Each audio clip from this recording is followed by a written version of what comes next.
From the Library of Congress in Washington, D.C.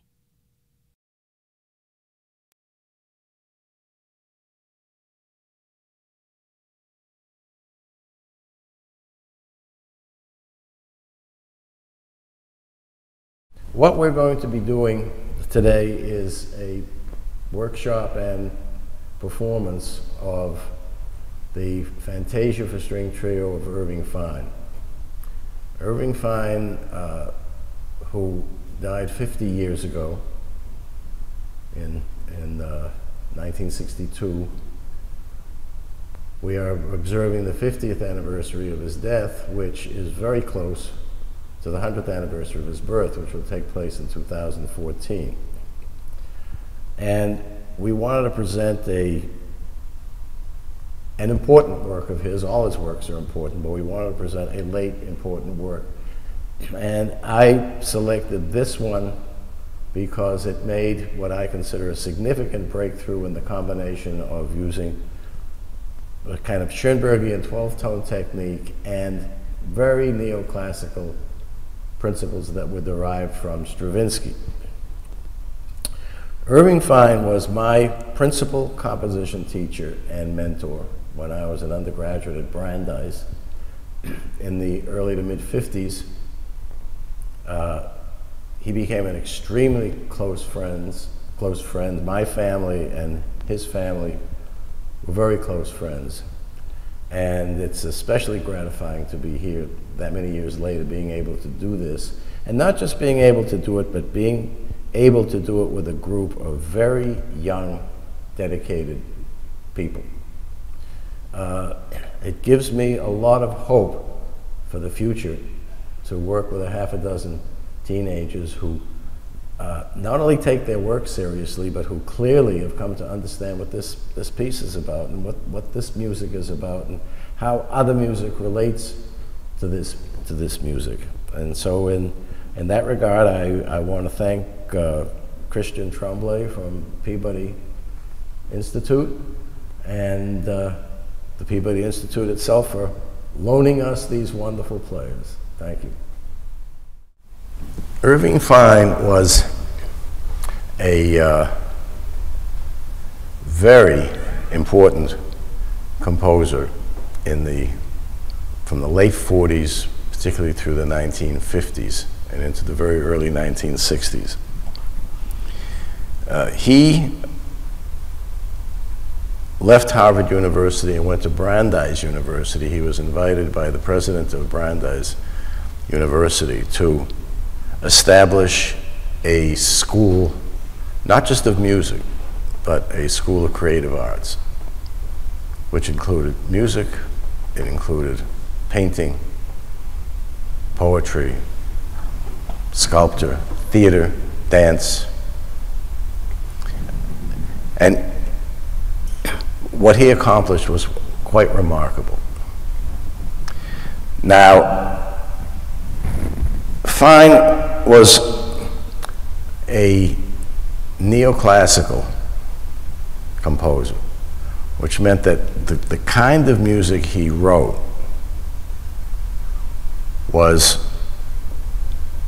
based on principles from the late 18th century as distilled through a modern musical mentality, mainly Stravinsky and then Aaron Copland. But as the years went by, he got more and more curious about what the so-called Second Viennese School was doing, Schoenberg, Webern, Baird, working with 12 tones, which the neoclassical people did not. They worked with more conventional harmonies. One of the things that Irving wanted to do badly was expand the harmonic palette of his music while not abandoning the elegance and the kind of narrative that you get from classical music. Classical 4-bar, 5-bar, 7-bar phrases. He was not interested in what was the more angular type of music that you find in Schoenberg or in Webern, nor in the kind of supercharged romantic music that you find in Berg. So he tried to make an accommodation. And the way he did this was to take the principle of 12-tone music, which was very simple. And that was, in order to make every pitch equal so that no pitches predominated over other pitches, you took all 12 tones of the chromatic scale. You put them in some kind of reasonable order. You figured out a clever order to put them in. And then the idea was you never repeated a tone until all 12 had been sounded. Now, there's hardly a piece of 12-tone music in which that holds completely true from beginning to end. But what Fine did was try to take that method and apply it to a music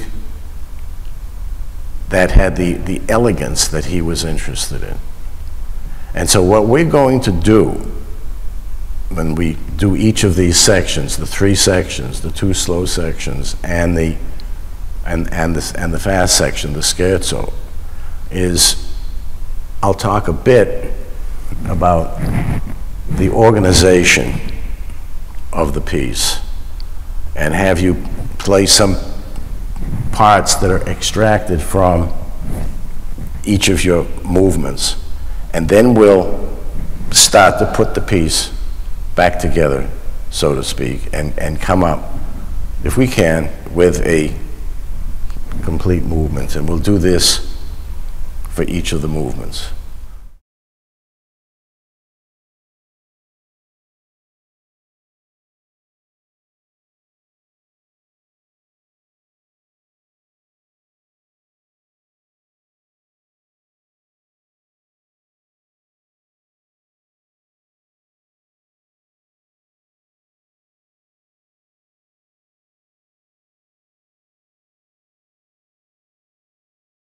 This has been a presentation of the Library of Congress. Visit us at loc.gov.